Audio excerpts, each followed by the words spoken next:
Inner Traditions Audio presents Forgotten Civilization, New Discoveries on the Solar-Induced Dark Age by Robert M. Schoch, Ph.D., with Catherine Ulysses. Read by Micah Hanks. Preface to the Revised and Expanded Edition.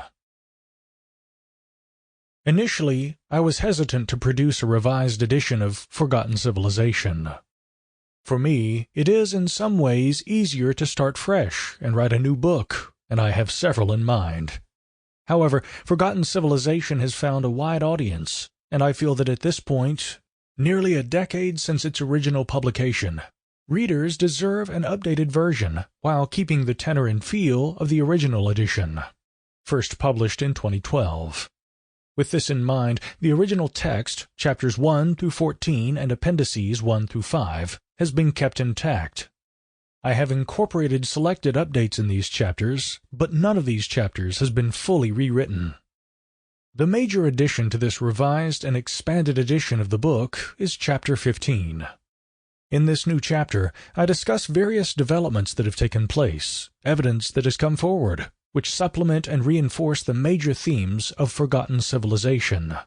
Now more than ever, I stand by the data and analyses that I present to follow.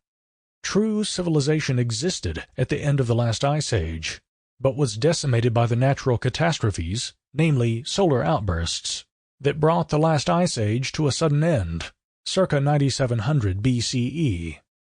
Today, it is imperative that we learn from the past, as our active and sometimes unstable sun is posed to unleash another major solar outburst, the likes of which we have never experienced in modern times.